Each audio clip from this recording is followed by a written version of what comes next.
2024 সালের 5 আগস্ট বাংলাদেশের রাজনৈতিক বাস্তবতার বড় এক মোড়। এরপর থেকেই দিল্লি ঢাকা সম্পর্কে তিনটি বিষয় সবচেয়ে বেশি আলোচিত, চর্চিত বা সমালোচিত। এক, রাজনৈতিক বিশ্বাসের সংকট। দুই, জনমতের সঙ্গে রাষ্ট্রীয় নীতির দূরত্ব। এবং তিন, একপাক্ষিক ঘনিষ্ঠতা। এটা নিয়ে প্রশ্ন। শেখ হাসিনার দিল্লিতে অবস্থান বাংলাদেশের একটি শক্তিশালী ন্যারেটিভ তৈরি করে। ভারত কি পুরো বাংলাদেশকে দেখে, নাকি একটি রাজনৈতিক শক্তিকেই ভারত ভেবে নেয়? এই প্রশ্নটা শুধু রাজনীতিতে সীমাবদ্ধ থাকেনি, এটা ছড়িয়ে পড়েছে চায়ের স্টল, সামাজিক মাধ্যম, ক্রিকেট, সবখানে। আজকে আমরা এই প্রশ্নের উত্তর খোঁজবার চেষ্টা করব। শেখ হাসিনা 2024-এর 5 আগস্ট যেদিন ভারতের রাজধানী দিল্লিতে আশ্রয় নিলেন রাজনৈতিকভাবে, এরপর ঢাকা দিল্লির মধ্যে যে সংকট শুরু হয়েছিল, সেই সংকটে নতুন সংযোজন মোস্তাফিজুর রহমান, তাকে আইপিএল থেকে বাদ দেয়া হলো। এরপর দিল্লির পক্ষ থেকে নতুন কি উদ্যোগ নেওয়া হবে এবং যে সংকটের দিকে এগোচ্ছে ঢাকা এবং দিল্লির সম্পর্ক, সেই সংকট আদৌ উত্তরণের পথ কি আমাদের সংশ্লিষ্টরা খুঁজে পাবেন? ঢাকা দিল্লির মধ্যে যে সম্পর্কে টানাপোড়েন চলছিল, সেই টানাপোড়েনের সুতোর গিট আমরা যখন আমরা চেষ্টা করলাম যে এই গিটটাকে একটু সরিয়ে আমরা আবার স্বাভাবিক সুতোতে নিয়ে আসবো, আবার নতুন করে একটি গিট তৈরি হলো মোস্তাফিজুর রহমান। কি বলবে তুমি? হ্যাঁ, দেখুন, অবশ্যই বড় সমস্যা তৈরি হয়ে গেল। তার কারণ বিষয়টা খেলাধুলো। আমরা ভারত বারবারই বলে যাচ্ছি বিভিন্ন বিষয় নিয়ে যে খেলা এবং রাজনীতি, খেলার সঙ্গে কূটনীতি সব আলাদা। এর আগেও অতীতে দেখা গেছে যে ক্রিকেট, এই ক্রিকেট কূটনীতি দিয়ে অনেক বিভিন্ন দেশের মধ্যে বিভিন্ন সমস্যা, ভারত পাকিস্তানের সমস্যা, ভারত বাংলাদেশের সমস্যা, বিভিন্ন সমস্যার সমাধান হয়েছে বা অন্য দেশের সমস্যার সমাধান হয়েছে, সন্ত্রাসকে মোকাবিলা করা গেছে। কিন্তু এই যে বিষয়টা হলো, এটা মানে এই যে গত 1-1.5 বছর যেভাবে ভারত বাংলাদেশ সম্পর্ক চলেছে বা দিল্লি ঢাকা সম্পর্ক চলেছে, সেই প্রেক্ষিতে হঠাৎ করে যেন অন্য কিছু একটা বার্তা চলে এলো। সব থেকে মজার জিনিস বা ইন্টারেস্টিং বিষয়, এই বিষয়টা নিয়ে যে এই দিল্লি ঢাকা সম্পর্কের মধ্যে বা আওয়ামী নেত্রী শেখ হাসিনার পরবর্তী সময় দুই দেশের সম্পর্কের মধ্যে কেন্দ্রীয় সরকারের ভূমিকা কিন্তু বরাবরই একটা ইতিবাচক ভূমিকা ছিল।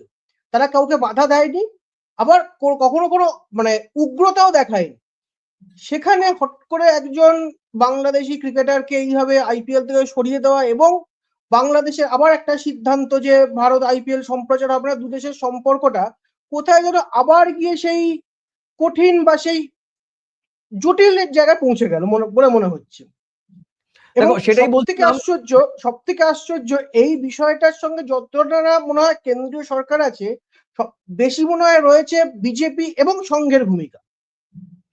আমি তোমাকে একটু একটু থামিয়ে দিয়ে বলছি, কারণ দর্শকদের সঙ্গে একটু রিকানেক্ট করতে চাইছি যে শেখ হাসিনার সঙ্গে কেন আমরা মুস্তাফিজুর ইস্যুটিকে মার্চ করছি। কারণ এই চলমান টানাপোড়েনের মাঝেই তো আইপিএল থেকে বাদ দেওয়া হলো মুস্তাফিজুর রহমানকে। যদি এটা শুধু ক্রিকেটেই সিদ্ধান্ত হতো, তাহলে এত দূর পর্যন্ত এই আলোচনা সমালোচনা গড়াতো না শীর্ষেন্দু দা।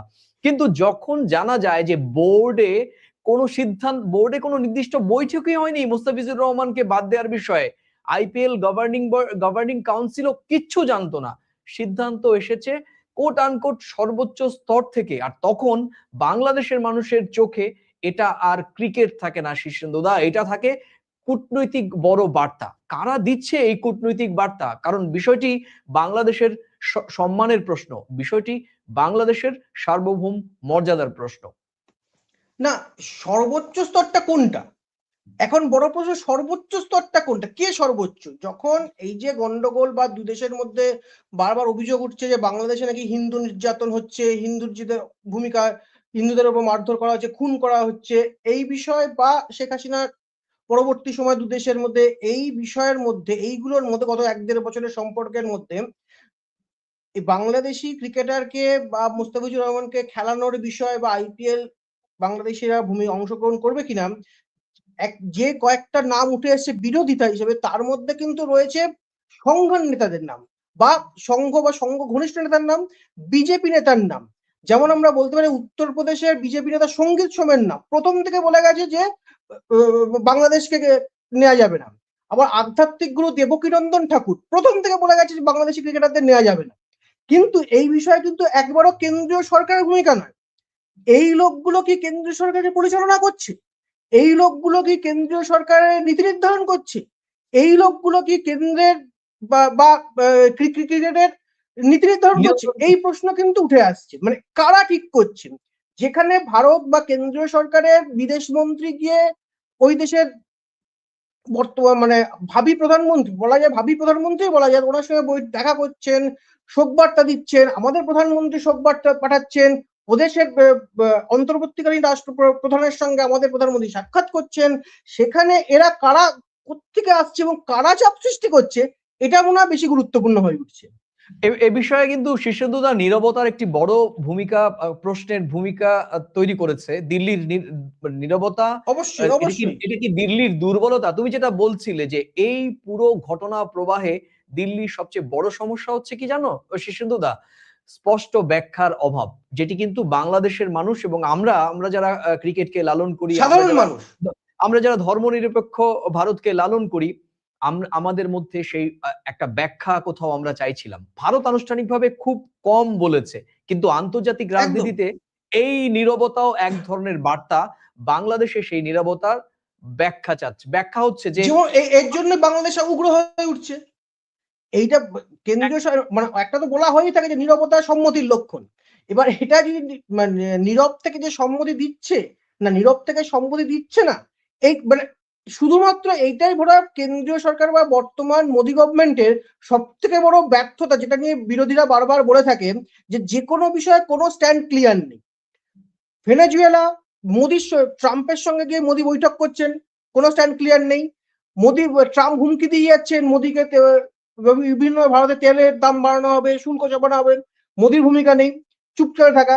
রাশিয়া মাঝে মাঝে বলে মোদীর ভূমিকা নেই। বাংলাদেশের বিভিন্ন গন্ডগোল হয়, কেন্দ্রে বা মোদীর কোনো ভূমিকা নেই। মানে বারবার বিভিন্ন রকম কূটনৈতিক ইস্যু হয় এবং কেন্দ্রীয় সরকার চুপ করে থাকে। এটা যেন মনে হচ্ছে কেন্দ্রের বিদেশ নীতির বড় ব্যর্থতা, যেটা নিয়ে কংগ্রেস তৃণমূলের মধ্যে বিভিন্ন বিরোধীরা বারবার সরব হচ্ছে। আর বাংলাদেশ ভাবছে ভারত সিদ্ধান্ত নেয়, ব্যাখ্যা দেওয়ার প্রয়োজন বোধ করে না। আর এই ব্যাখ্যা ঠিক হোক বা ভুল হোক, রাজনীতিতে পারসেপশনই শেষ পর্যন্ত রিয়ালিটিতে দাঁড়ায় শীর্ষেন্দুদা।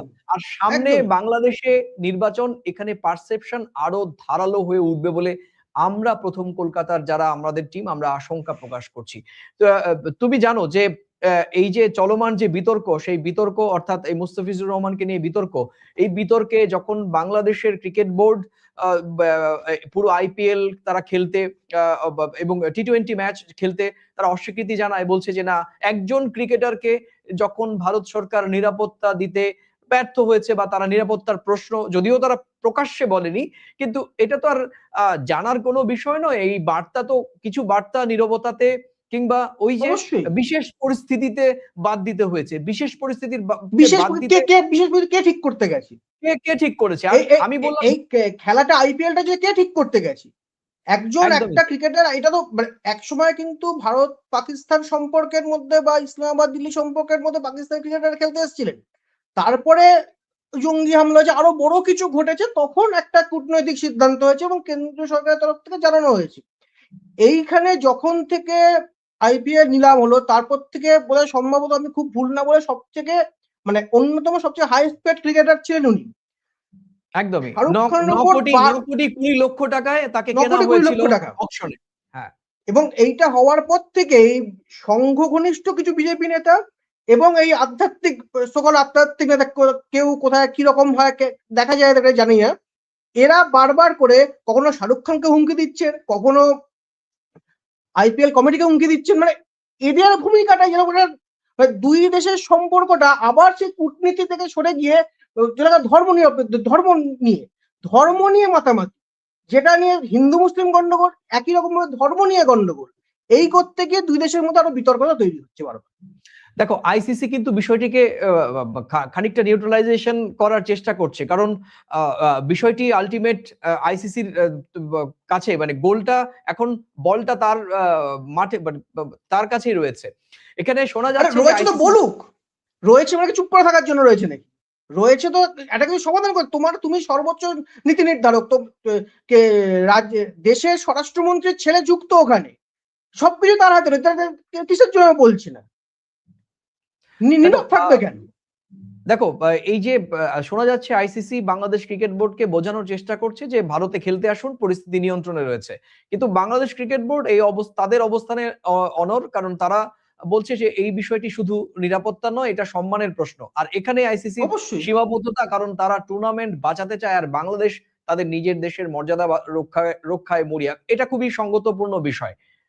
সেটাই তো হওয়া উচিত। একদম কারণ একদম। আজকে এটা যদি যদি একটা আমার দেশের কোনো ভারত খেলোয়াড়, একই রকম পদক্ষেপ করতো। আজকে যদি আমার দেশের কোনো খেলোয়াড়, ভারতের কোনো খেলোয়াড়কে বাংলাদেশে এরকম ভাবে অবাঞ্ছিত বা তাকে চুক্তিবদ্ধ হওয়ার পরও যদি তাকে না নেওয়া হতো, আমাদের গোটা ভারতের সাধারণ মানুষের প্রতিক্রিয়া অবশ্যই হতো এবং সরকারও হয়তো এই হতোই স্ট্যান্ড সেরকম, নিত। একদমই তাই হতো। এখানে তো সব থেকে বড় ভূমিকা ছিল কেন্দ্রীয় সরকারের, যেটা এত বছর মানে গত ১.৫ বছর ধরে কেন্দ্রীয় সরকার একটা ইতিবাচক ভূমিকা নিয়ে চলেছে। দুই দেশের সম্পর্কে কখনোই, আমরা যেটা বারবার বলে থাকি, কখনো আওয়ামী লীগকে বাধা দেয়নি, কখনো বিএনপি কে বাধা দেয়নি, এবং কখনো অন্তর্বর্তীকালীন সরকারকেও বাধা দেয়নি। একটা মানে আমাদের দেশ সবাইকে মানে আশ্রয়হীনকে আশ্রয় দেয়, এই মানসিকতা, বৈচিত্র্যের মধ্যে ঐক্য, একটা সবার জন্য আছি। সে দলাই লামাও ভারতে এসে থাকেন, শেখ হাসিনাও ভারতে এসে রয়েছেন, কাউকে তাড়িয়ে দেয়নি, সবাইকে, অতিথিকে মর্যাদা দিয়ে রেখেছে, একদম নিরাপত্তার সঙ্গে রেখেছে। সেই ভারত সরকারের এখানে ভূমিকা আছে বলে তো মনে হয় না। মানে নীরব কেন? এবার প্রশ্ন হচ্ছে নীরব কেন, আর বা কাদের চাপে এই এই সিদ্ধান্ত হলো, এটাই বোধহয় এখন সব থেকে বড় ভূমিকা হয়ে উঠলো এই জায়গায়। না, না, তুমি যেটা বলছো, যে ভারত সরকার, তুমি যেটা বলতে চাইছো, সম্ভবত যদি ভুল হয় তাহলে তুমি দর্শকদেরকে আমার ভুলটা ধরিয়ে দিও। তুমি যেটা বলতে চাইছো যে ভারত সরকার যখন বাংলাদেশ থেকে রাজনৈতিক আশ্রয় নিয়ে দিল্লিতে শেখ হাসিনা এলেন, তারপর থেকে মোস্তাফিজুর রহমানের ইস্যুর আগ পর্যন্ত তারা অতি সক্রিয় কোনো ভূমিকা বা পদক্ষেপ নেয়নি, যাতে বাংলাদেশের ভেতরে হাসিনার বিষয়ের বাকি শেখ হাসিনার ইস্যুর বাইরে নতুন কোনো ন্যারেটিভস তৈরি হয়, ভারতের বিরুদ্ধে নতুন প্রজন্মের কাছে কোনো ন্যারেটিভস তৈরি হয়। ইভেন একদম যখন মানবতা বিরোধী অপরাধের জন্য সর্বোচ্চ সাজা ঘোষণা হলো, তারপরেও কিন্তু ভারতের সাউথ ব্লকের পক্ষ থেকে কিন্তু খুব নেগেটিভ রিয়াকশন কিন্তু দেখা যায়নি, যাতে নতুন নেগেটিভও নেই, করে পজিটিভও নেই। পজিটিভও নেই, রিয়াকশন হয়নি। কিন্তু এই মুহূর্তে যখন আমরা দেখলাম, ৭ দিনও হয়নি যখন আমাদের পররাষ্ট্র মন্ত্রী, তুমি কোন পররাষ্ট্রমন্ত্রী, এস জয়শঙ্কর, সে পৃথিবীর ১০টি বড় দেশের একটি দেশ এবং সেই দেশের পররাষ্ট্র মন্ত্রী, যিনি তার প্রত্যেকটা পদক্ষেপ অত্যন্ত দূরদর্শিতামূলক পদক্ষেপ, তিনি কোথাও যান, সে তার মানেই হচ্ছে একটা বড় মেসেজ, বড় বার্তা, বড় কূটনৈতিক ভাইব থাকে সেখানে।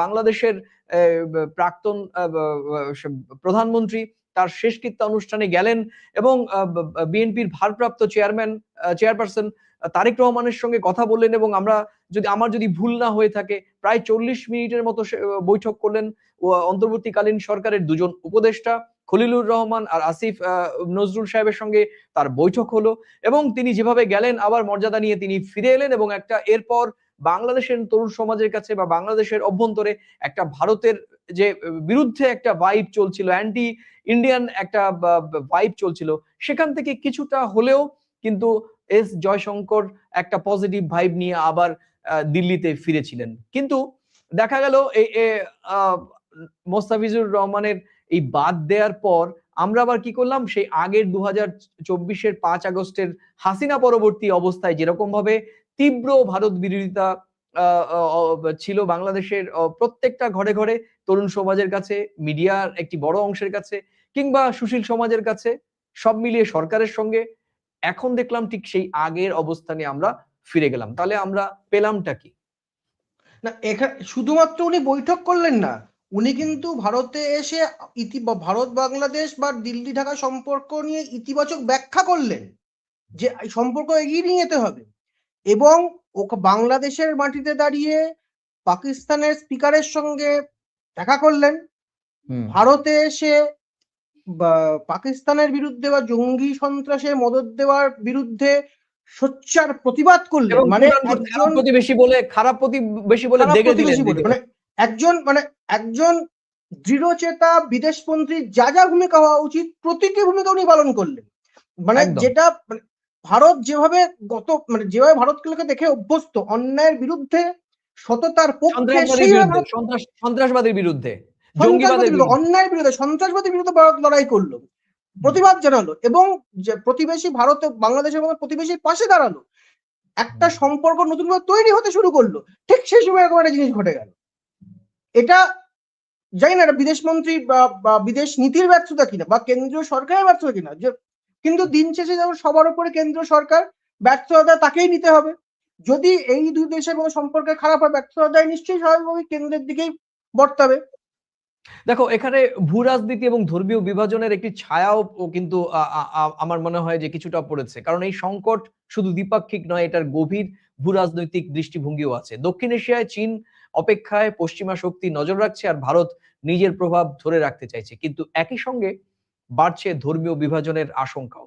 বাংলাদেশে হিন্দু হিন্দু সংখ্যালঘু ইস্যু, ভারতে মুসলিম পরিচয় ঘিরে সন্দেহ, এই দুই বাস্তবতা একে অপরকে খাওয়াচ্ছে। রাজনীতি যদি শীর্ষেন্দুদা ধর্মীয় পরিচয়ের ভাষায় কথা বলে, তাহলে সমাজের ক্ষত শুকোয় না, বরং আরো গভীর হয়।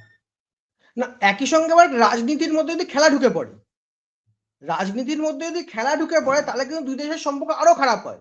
খেলা কূটনীতির বাইরে থাকতে পারে, খেলা কূটনীতির উপরে যেতে পারে, কিন্তু এখানে কূটনীতি বা দু দেশের কূটনৈতিক বাতাবরণ বা যেমন বাধা সৃষ্টি করলো, তেমন ভারতের ঘৃণ্য রাজনীতি, কিছু ব্যক্তি স্বার্থের রাজনীতি এর উপর প্রভাব বিস্তার করলো।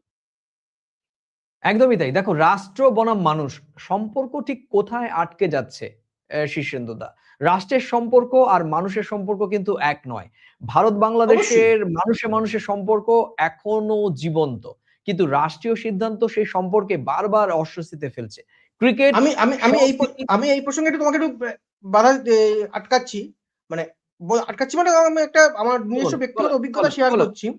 আজ থেকে প্রায় কিছু না হলো 15-16 বছর আগের কথা বলছি।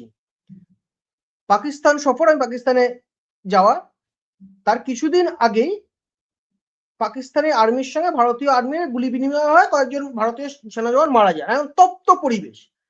এটা প্রায় 10-12 বছর আগের কথা বলছি, তার বেশি হবে সম্ভবত। আমরা পাকিস্তানে লাহোরের মাটিতে, পাকিস্তান আবারও বলছি, দেশটার নাম পাকিস্তান, বাংলাদেশ নয়, শ্রীলঙ্কা নয়, আফগানিস্তান, পাকিস্তান। লাহোরের মাটিতে ঘুরছি, ওখানকার সাধারণ মানুষ, আমি তুমির মতন সাধারণ মানুষ যারা বারবার বিভিন্নভাবে আঘাতপ্রাপ্ত হই, তারা বলছেন আমরা কলকাতার নাম শুনেছি, ইচ্ছা করে কলকাতায় যেতে, শুনেছি পশ্চিমবঙ্গের নাম, শুনেছি ভারতকে চিনি, কিন্তু আমাদের দেশের কূটনৈতিক কিছু নেতার কূটনীতির জন্য বা নিজের স্বার্থসিদ্ধির জন্য আমাদের সেই স্বপ্ন পূরণ হয় না।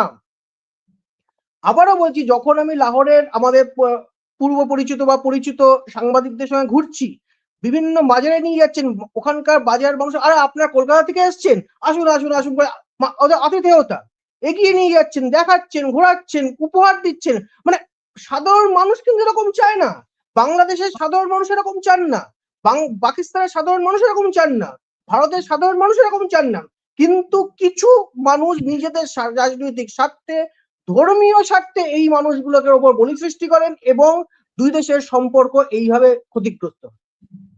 ক্রিকেট, সংস্কৃতি আর ভাষা যেখানে সেতু হওয়ার কথা, আর সেখানেই তৈরি হচ্ছে এই দূরত্ব। এটাই এই সময়ের সবচেয়ে বড় ব্যর্থতা। এবার আসবো, ঢাকা দিল্লি সম্পর্ক সংশোধন নাকি সংঘাত? কোন পথে হাঁটছি আমরা? সাধারণ মানুষের কি সত্যি কোনো উপায় আছে, না তারা তাদের দেয়ালে পিঠ থেকে গিয়েছে, তারা শুধু ঢাকা দিল্লির এই দর কষাকষি দেখবে আর এই ধরনের নীতির অপনীতির শিকার হবে? শীর্ষেন্দুদা। না না, খুব এটা কিন্তু একটা জিনিস যে এশিয়া, যে দক্ষিণ এশিয়ার বিভিন্ন ইতিহাস দেখি, বারবার কিন্তু খেলার উপরে রাজনীতির প্রভাব বিস্তার করেছে, রাজনীতি ঘৃণ্য রাজনীতি প্রভাব বিস্তার করেছে এবং খেলা বাধাপ্রাপ্ত হয়েছে বা সাধারণ মানুষ ক্ষতিগ্রস্ত হয়েছে। যে কোনো সুস্থ নাগরিক বা সুস্থ মানসিকতা সম্পন্ন মানুষ তো অবশ্যই চাইবেন একটা ভালো কিছু ঘটুক, দুই দেশের সম্পর্ক ভালো হোক, আমরা ও দেশে যেতে পারি, ও দেশের মানুষ এখানে আসতে পারেন, এটাই স্বাভাবিক।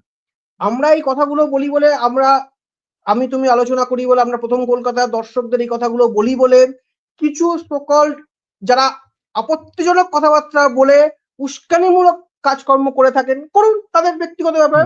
এবং তাদের জন্যই এর আগেও সম্পর্ক খারাপ হয়েছে। এবং এই কাজগুলো আমরা যখন এর আগেও আলোচনা করেছি যে দুই দেশের সম্পর্ক ভালো হতে পারে, আমাদের বিভিন্ন রকম ভাবে বিভিন্ন তকমা দেওয়া হয়েছে, আমাকে বলা হয়েছে, তোমাকে বলা হয়েছে, জামাতের লোক বলা হয়েছে, কলকাতায় বসে জামাতের প্রশংসা বিএনপিকে করছি বলা বলা হয়েছে, হয়েছে। বিভিন্ন রকম বলা হয়েছে। এবং যারা বলেছে আশ্চর্যজনক ভাবে তারা কিন্তু আওয়ামীপন্থী। যে দলের লোকেরা নিজের প্রধানমন্ত্রীকে, নিজের নেত্রীকে সমর্থন বাঁচাতে পারে না, প্রধানমন্ত্রীকে পালিয়ে আসতে হয়, তারা অন্য দেশে থেকে বড় বড় কথা বলে যাচ্ছে যে এ খারাপ বলছে, আরে তুই আগে তোর নিজের দেশকে, নিজের নেত্রীকে বাঁচা, তারপরে তুই অন্যের কথা বলবি। মানে এই কিছু মানুষ যাদের জন্য এর আগেও ক্ষতিগ্রস্ত হয়েছে, এইরকম ভাবে বিভিন্ন ভাবে সম্পর্ক খারাপ হয়েছে দুই দেশের মধ্যে, আগামী দিনেও এই লোকগুলোর জন্য, সেখানে বাংলাদেশেরও কিছু লোক আছে, অবশ্যই ভারতের কিছু লোক, মানে এক হাতে তালি বাজে না। দুই একদমই দেশের তাই। মানুষের মধ্যে এইরকম কিছু মানুষের জন্যই সম্পর্কটা বারবার করে তলানিতে গিয়ে ঠেকছে। শীর্ষেন্দুদা, হাসিনা অধ্যায় আর মোস্তাফিজ ইস্যু দুটো আলাদা ঘটনা হলেও একই সুতোয় বাঁধা। সেই সুতোটা হলো অবশ্যই। বিশ্বাস।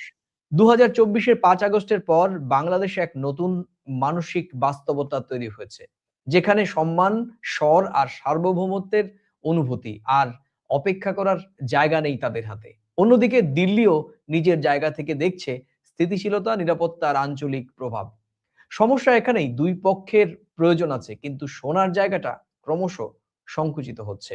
ক্রিকেট সেই ফাঁকে পড়ে গেছে, রাজনীতি তাকে ব্যবহার করছে, আর কূটনীতি এখন ক্ষতি সামলাতে ব্যস্ত। সামনে বাংলাদেশের নির্বাচন। শীর্ষেন্দুদা, এই সময় যদি সম্পর্ক শুধু প্রশাসনিক ভাষায় চলে, মানুষের ভাষায় না আসে, তাহলে ভারত বিরোধী আবেগ আরো শক্ত হবে সেই দেশে, আর সেই আবেগ কূটনীতিকে কিন্তু ছাপিয়ে যেতে পারে। এখনো সময় আছে। আমরা বিশ্বাস করি চাপ নয়, সংলাপ প্রয়োজন। নিরাপত্তা নয়, স্বচ্ছতা দরকার। আর সবচেয়ে বেশি প্রয়োজন একে অপরকে শুধু কৌশলগত প্রতিবেশী নয়, প্রতি বরং মানসিক প্রতিবেশী হিসেবেও দেখা। কারণ প্রতিবেশী সম্পর্ক জেতা বা হারায় খেলা নয়, এটা বোঝাপড়ার পরীক্ষা। এই পরীক্ষায় কে কতটা নম্বর পেল সেটা বড় কথা নয়। শেষ পর্যন্ত প্রশ্ন একটাই থাকবে, দক্ষিণ এশিয়া কি আরো বিভক্ত হবে নাকি আরো পরিণত হবে? সবার উপর শীর্ষেন্দুরা, মানবিকতা। যে পরিস্থিতি আজকে আমরা দেখছি, সেই পরিস্থিতিতে ঢাকা দিল্লির সম্পর্ক আরো গভীর খাদের আমি বলবো যে নিমজ্জিত হতে বসেছে। কারণ তুমি, আমি, আমরা সকলেই জানি, যারা প্রিয় দর্শক তারাও জানেন যে বাংলাদেশের অভ্যন্তরে ভারতের বিরুদ্ধে, আমি গোটা দেশের কথাই বলবো কারণ বাংলাদেশের অনেক দর্শকরাই আমাদেরকে দেখেন, বলেন যে দাদা আমরা ভারতের বিরুদ্ধে নই, আমরা ভারতের একটি সরকারের বিরুদ্ধে, সেই সরকারের নীতির বিরুদ্ধে। আর সরকার যেহেতু আমাদের ভারতের সরকার, আমাদের নির্বাচিত সরকার, সে কারণে দিল্লি সরকারের বিরুদ্ধে হলো সেটা সামগ্রিকভাবে আমাদের 140 কোটি মানুষের বিরুদ্ধেই আমি বলবো সেই অবস্থান। এবং সেই অবস্থানের পেছনে বাংলাদেশের পক্ষ থেকে যে যৌক্তিক দাবিগুলো রয়েছে কোনো ক্ষেত্রে, সেই যৌক্তিক দাবির পক্ষেও কিন্তু আমরা সবসময় সওয়াল করি, যে আমরাও বলি যে এই যৌক্তিক দাবিটা খুবই প্রাসঙ্গিক দাবি।